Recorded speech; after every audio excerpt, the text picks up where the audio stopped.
প্রিয় শিক্ষার্থীরা, new Horizon একাডেমির আমার প্রিয় ছাত্ররা, সকলের জন্যই প্রথমে গুড মর্নিং। কখন আপলোড হবে? গুড ইভিনিং, গুড মর্নিং সবার সাথে। যাই হোক, আমরা কয়েকটা তো টপিক শেষ করেছি, গ্রামারও শেষ করলাম, তারপরে কবিতা বেশ কয়েকটা পড়িয়েছি। রাকিব স্যার তোমাদের আইজ হ্যাবিট আই থিঙ্ক শুরু করেছে। আমি একটু একটা অটোবায়োগ্রাফিক্যাল এসেতে চলে যাচ্ছি। আইজ হ্যাবিটের তো একটা বিউটিফুল শর্ট স্টোরি, আমি একটু এসে ক্ষেত্রে চলে যাচ্ছি। অটোবায়োগ্রাফিক্যাল এসে তোমাদের সিলেবাসে আছে, দেখবে খুব সম্ভব সেকেন্ড টপিকটা প্রোজ সেকশনে, সেকেন্ড টপিক স্ট্রং রুটস। লিখেছেন কে? লিখেছেন সেই ব্যক্তিটা যিনি হলেন 11th president of India. According to constitution president যিনি হন তিনি হলেন কনস্টিটিউশন রাইট অনুযায়ী ভারতবর্ষের সবার উপরে। অ্যাকর্ডিং টু কনস্টিটিউশন ভারতবর্ষের 11তম প্রেসিডেন্ট, আমার যতদূর মনে পড়ছে ইনফরমেশনটা, ছিলেন doctor APJ Abdul Kalam. He is also known as the missile man of India. ভারতবর্ষের সামরিক ক্ষেত্রে, বায়ুসেনা ডিপার্টমেন্টের ক্ষেত্রে, মিসাইলের ক্ষেত্রে আজকে যে এতটা অগ্রগতি, তার জন্য ভারতবর্ষের সায়েন্টিস্টদের মারাত্মক অবদান আছে।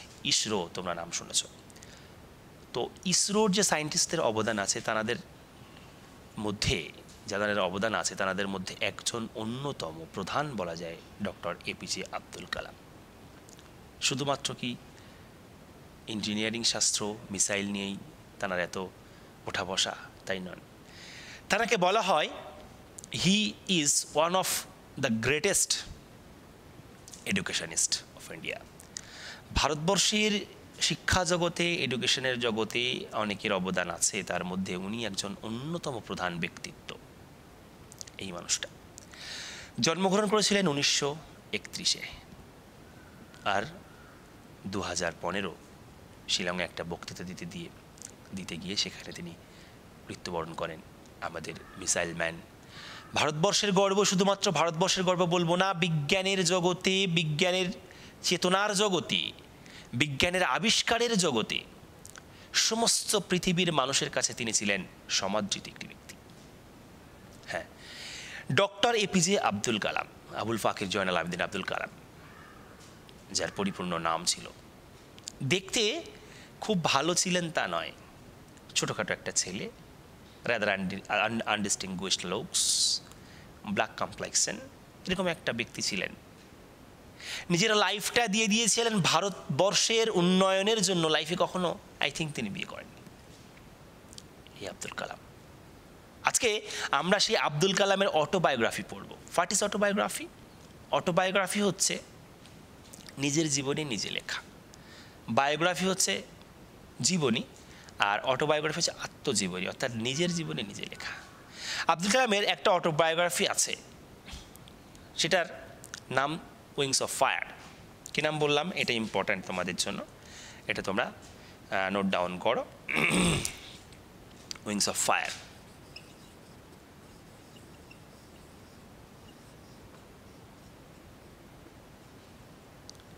এটা জয়েন্টলি লেখা বা জয়েন্টলি পাবলিশড আব্দুল কালাম এবং একজন, মনে পড়ছে না নামটা, তবে টাইটেলটা মনে পড়ছে, ত্রিবেদী, কি একটা ত্রিবেদী আছে।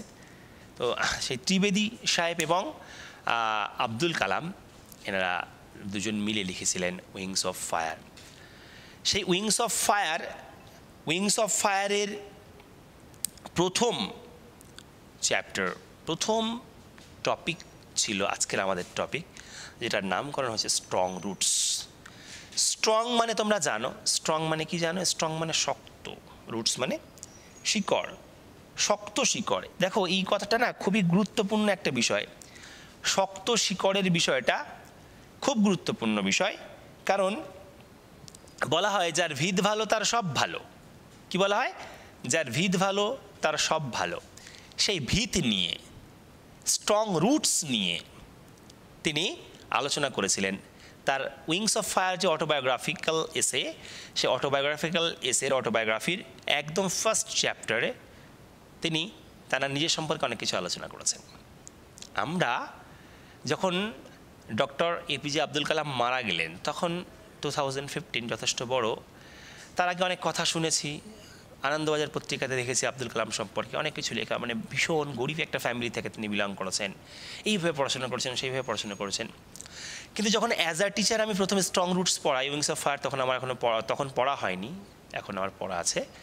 তো তখন দেখলাম যে মিডিয়ার কথা কতটা সত্য কতটা মিথ্যা হতে পারে দারুণভাবে পর্যবেক্ষণ করেছিলাম।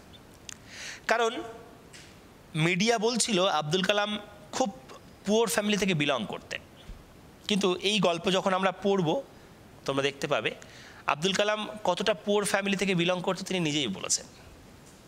তিনি একটা জায়গায় বলছেন, mine was a secure childhood, আমার ছিল নিরাপদ চাইল্ডহুড একটা, সেটা উনি বলছেন ইমোশনালি এবং মানি যে ফ্যাক্টটা সেটার দিক দিয়েও, ইকোনমিক্যালি, বোথ সাইডে তার একটা কী ছিল, তার যথেষ্ট স্ট্রং একটা রুটস ছিল। বাবা ছিলেন মসজিদের ইমাম সাহেব, আধ্যাত্মিক বিষয়ে তার জ্ঞান ছিল, যথেষ্ট সম্পত্তি ছিলেন, বাবা বৃদ্ধ বয়স পর্যন্ত কি কাজ করেছিল সেটাও তিনি লিখেছেন এই প্রথম চ্যাপ্টারের মধ্যেই। উইংস অফ ফায়ারের ফার্স্ট চ্যাপ্টার এটাই তোমাদের তুলে ধরা হয়েছে এই যে স্ট্রং রুটস হিসাবে। এখানে আব্দুল কালাম সম্পর্কে আমাদের মিডিয়ার তোলা যে সমস্ত কথা, এখানে তিনি নিজেই ভুল প্রমাণ করে গেছেন। কারণ তার চাইল্ডহুড তিনি বলেছিলেন ইমোশনালি ইকোনমিক্যালি সিকিওর ছিল। শুধু তাই না, বাবার নাম ছিল জয়নাল আবেদিন, মায়ের নাম ছিল অসিয়াম্মা। তিনি বলেছেন, নিজেই বলেছেন যে কত মানুষ বাড়িতে প্রত্যেক দিন খেত, প্রত্যেক দিন প্রায় 1 ডজন নারিকেল তার বাবা, ইভেন উনি যখন 60 মানে অ্যাবাভ 60 years, তখনও প্রায় কত কিলোমিটার মনে পড়ছে না, পড়তে পড়তে মনে পড়বে 4 কিলোমিটার না 5 কিলোমিটার একটা রাস্তা, সকালবেলা ফজরের নামাজ পড়ে, অর্থাৎ মর্নিং প্রেয়ার যেটা, ফজরের নামাজ পড়ে তিনি চলে যেতেন হাঁটতে হাঁটতে, কাঁধে 1 ডজন নারিকেল নিতেন, নিয়ে আবার ফিরে আসতেন। তো এটা এভরিডে ওয়ার্ক ছিল 1 ডজন নারিকেল। তা বাড়িতে 1 ডজন নারিকেল কোন ফ্যামিলিতে লাগে? আর 1 ডজন নারিকেল যেটা পুয়ার ফ্যামিলি হয়, তো সেই ফ্যামিলির পক্ষে 1 ডজন নারিকেল এভরিডে ইউজ করা কি খুব ইজি একটা ফ্যাক্ট বলে মনে হয়? I think no. আর উনি যেখানে নিজেই বলেছিলেন ইকোনমিক্যালি ইমোশনালি আমার ছিল একদম সিকিউর চাইল্ডহুড। তারপরে আমরা আরও পড়তে পড়তে দেখব উনি বলেছেন যে আমার মায়ের যেটা আর কি ভিত যেটা ছিল সেটা যথেষ্ট স্ট্রং ছিল, কারণ মায়ের কোনো একজন ফ্যামিলি মেম্বার কেউ বাহাদুর টাইটেল পেয়েছিল ব্রিটিশদের দ্বারা। তো এই সমস্ত বিষয়ের মধ্য দিয়ে প্রথম স্ট্রং রুটসের প্রথম চ্যাপ্টারে তিনি প্রমাণ করেছিলেন যে খুব পুয়ার ফ্যামিলি থেকে তিনি বিলং করেছেন তা কিন্তু নয়, একটা মিডল ক্লাস ফ্যামিলি থেকে তিনি বিলং করেছেন। এটা আমি আব্দুল কালাম সম্পর্কে স্ট্রং রুটস, আমাদের স্ট্রং রুটস সম্পর্কে 2-4টে কথা বললাম। আব্দুল কালাম সম্পর্কে বললাম, তোমরা আব্দুল কালাম সম্পর্কে অনেকটাই জানো, আরও চেষ্টা করো বেশি বেশি জানার।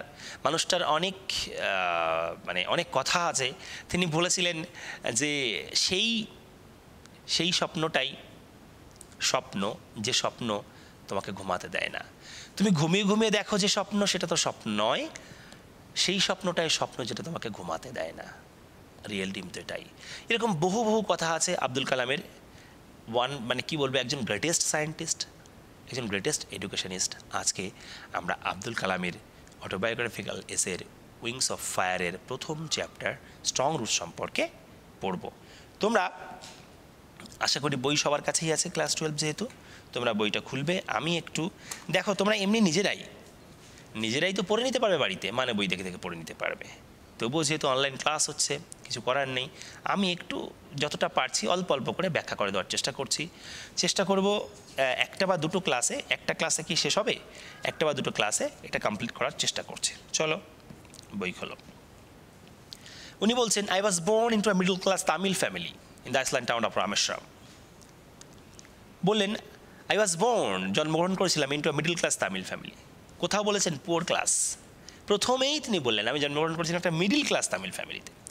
পরিবারটা ছিল তামিল ভাষা বলতো তারা, দক্ষিণ ভারতের ভাষা। উনি বলছেন আমি একটা মিডল ক্লাস তামিল ফ্যামিলিতে জন্মগ্রহণ করেছিলাম in the island town of Rameswaram. Rameswaram সাউথের একটা পার্ট, একটা অংশ কেরালার দিকে আছে, তো দ্বীপ শহর আর কি, সেখানে আমি জন্মগ্রহণ করেছিলাম।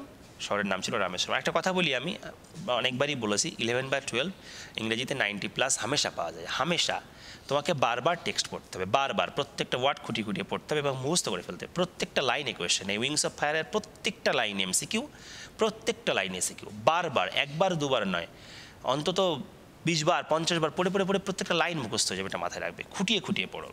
তাহলে প্রশ্ন আসতে পারে কোথায় জন্মগ্রহণ করেছিলেন, ফ্যামিলি ছিল কেমন, মিডল ক্লাস। জায়গাটা কোথায় না আইসল্যান্ড টাউন অফ রামেশ্বরম, রামেশ্বরমের island town in the illustrate Madras state. Madras স্টেটের রামেশ্বরমের আইসল্যান্ড টাউনে তিনি জন্মগ্রহণ করেছিলেন। মাই ফাদার, আমার বাবার নাম কি ছিল? জয়নাল আবেদিন। মুখস্থ করবে, বানানটা একদম মুখস্থ রাখবে, জয়নাল আবেদিন। বাবার নাম ছিল Joynal Abedin. Had neither much formal education নর মাচ ওয়েলথ। এটা খুব ইম্পর্ট্যান্ট জায়গা। বাবার না ছিল কি ফর্মাল এডুকেশন।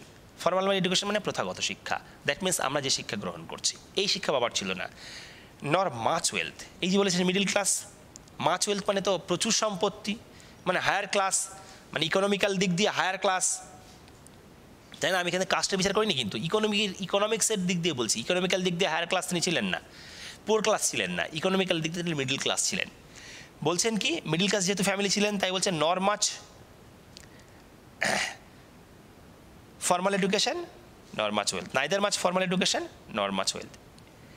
এই কোশ্চেনটা আসে যে বাবার ডিসঅ্যাডভান্টেজেস কী ছিল? আব্দুল কালামের বাবার ডিসঅ্যাডভান্টেজেস, অসুবিধা কী ছিল? অসুবিধা কী ছিল?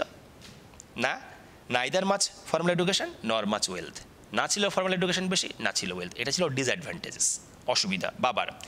এটা থাকা সত্ত্বেও, এই ডিসঅ্যাডভান্টেজেস ছিল, তা সত্ত্বেও অ্যাডভান্টেজেস কী ছিল? বলছে ডিসপাইট দিস ডিসঅ্যাডভান্টেজেস, এই অসুবিধা থাকা সত্ত্বেও he possessed great innate wisdom and a true generosity of spirit. তার ডিসঅ্যাডভান্টেজেস ছিল, তা সত্ত্বেও অ্যাডভান্টেজেস কী ছিল? কোশ্চেন আসে ডিসঅ্যাডভান্টেজেস কী ছিল? কী বললাম? ডিসঅ্যাডভান্টেজেস ছিল নাইদার মাচ ফর্মাল এডুকেশন নর মাচ ওয়েলথ, কিন্তু অ্যাডভান্টেজেস কী ছিল? বলছেন হি পজেসড গ্রেট ইনেট উইজডম, খুব উইজডম ছিল, জ্ঞান ছিল, নলেজ ছিল, আর কি ছিল? And a true generosity of spirit, আত্মা সম্পর্কে, স্পিরিট সম্পর্কে একটা সঠিক ধারণা ছিল, এটা অ্যাডভান্টেজেস ছিল। ঠিক আছে, তাহলে ডিসঅ্যাডভান্টেজেস কী ছিল, অ্যাডভান্টেজেস কী ছিল, তোমরা লিখবে, মুখস্থ রাখবে, মনে রাখবে। আরও তোনার একটা খুব ভালো বিষয় ছিল, দেখো সহধর্মিনী মানে ওয়াইফ যদি ঠিকঠাক না হয় খুব মুশকিল হয়ে যায়। এনার কিন্তু সহধর্মিনী ভালো পেয়েছিলেন। উনি বলছেন আব্দুল কালামের বাবার অর্থাৎ আব্দুল কালামের মা নাম ছিল অসিয়াম্মা। কি বলছেন আব্দুল কালাম? কি বলছেন? He had an ideal helpmate, তার ছিল একটা আদর্শ হেল্পমেট, সঙ্গী ছিল। ইন মাই মাদার, অসিয়াম্মা, আমার মার মধ্যে তিনি আদর্শ সঙ্গী খুঁজে পেয়েছিলেন। এই আদর্শ সঙ্গী খুঁজে পাওয়া একটা বিরাট ব্যাপার। আমার মা আশিয়াম্মা আমার বাবার একটা আদর্শ সঙ্গী ছিল, জুড়ি ছিল। আই ডু নট রিকল, যে কথাগুলো আমি একটু আগেই বলছিলাম, কি বলছে? আই ডু নট রিকল, মনে করতে পারি না, the exact number of people she fed everyday, প্রকৃত নাম্বার কতজন মানুষ সে খাওয়াতে আমি মনে করতে পারি না। তাহলে এটা দ্বারা একটা 2 জন বা 5 জন বা 10 জন মানুষকে এভরিডে প্রতিদিন খাওয়াতো বলাই যায়, 2, 5 জন 10 জন খেত, এটা মনে রাখা যায়। কিন্তু উনি বলেছেন আমি মনে করতে পারি না যে কতজনকে খাওয়াতো। এটা বৃহত্তর সেন্সে ব্যবহার করলেন, মানে যথেষ্ট মানুষ তার বাড়িতে খেত। কারণ আমরা শেষের দিকে ইনফরমেশন পাবো 12খানা করে নারিকেল প্রত্যেক দিন নিয়ে আসতো। তো 12খানা করে নারিকেল পার ডে লাগতো, তাহলে কত মানুষ খেত? তাহলে সে কী করে পোর ক্লাস হয়? আবার হয়তো হায়ার ক্লাস না, মানে ইকোনমিক্যাল দিক দিয়ে, কিন্তু মিডল ক্লাস উনি নিজে বললেন। তাহলে মনে রাখো, I do not recall the exact number of people she fed every day, but I am quite certain that far more outsiders ate with us than all the members of our own family put together. কি বললেন? I am quite certain, আমি একদম certain ছিলাম, নিশ্চিত ছিলাম, that far more outsiders, অনেক আউটসাইডার্সরা, বাইরের লোকরা, ate with us, আমাদের সাথে খেতেন, than all the members of our own family put together, আমাদের বাড়ির যত মেম্বাররা ছিল একসাথে। কারণ আব্দুল কালামরা অনেক ভাই বোন ছিলেন, আরও ব্যাপার স্যাপার ছিল, বাবার আত্মীয় স্বজন এক্সেট্রা এক্সেট্রা অনেক মানুষ ছিলেন। তারপরে আউটসাইডার্সরা খেত, তাহলে কতজন মানুষ পার ডে খেত? তো একটা পরিবার যদি পুয়ার ফ্যামিলি হয়, এতজন মানুষকে খাওয়াতে কিন্তু পারতো না। এই সমস্ত কথা দ্বারাই তিনি আব্দুল কালাম প্রথমেই প্রমাণ করেছেন যে তার ছিল যথেষ্ট ইকোনমিক্যালি ভালো ব্যাকগ্রাউন্ড। কিন্তু আমাদের মিডিয়ারা বলে দিল, জাস্ট অতিরঞ্জিত করে তো মিডিয়ারা, হয় কে নয়, নয় কে হ্যাঁ, এই করে। আর মিডিয়া যে সবসময় সত্য কথা বলে তা নয়, কারণ প্রত্যেকটা জায়গায় মিডিয়ার বিরুদ্ধে আঙুল ওঠে, মিডিয়ার বিরুদ্ধে। এদের মানে নষ্টামি নোংরামির জন্য অনেক প্রবলেম হয়ে যায় মানুষের লাইফে। যাই হোক, সঠিক ইনফরমেশন আমরা পাই না। আমি মিডিয়ার কথা বেশি বিশ্বাস করবো না নিজের কথা? আব্দুল কালাম নিজে বলছেন তার কথা বেশি বিশ্বাস করবো। চলো তারপর, my parents were widely regarded as an ideal কাপল। আমার প্যারেন্টস পিতা মাতা ওয়ার ওয়াইডলি, ওয়াইড মানে অ্যাকচুয়ালি ওয়াইড শব্দের অর্থ হচ্ছে বিস্তার করা। ক্রিকেটে আমরা টার্মটা পাই বিস্তার, অর্থাৎ অনেকটা জায়গা জুড়ে। এখানে ওয়াইডলি মানে অনেক জায়গা জুড়ে, অনেক দূরের মানুষ পর্যন্ত আমার বাবার মাকে কি বলতো, একটা আইডিয়াল কাপল, আদর্শ জুড়ি বলতো। My mother's lineage was the more distinguished, important question. মার যে লাইনেসটা ছিল, মার যে বংশ পরিচিতিটা ছিল, এটা ছিল মোর ডিস্টিংগুইশড।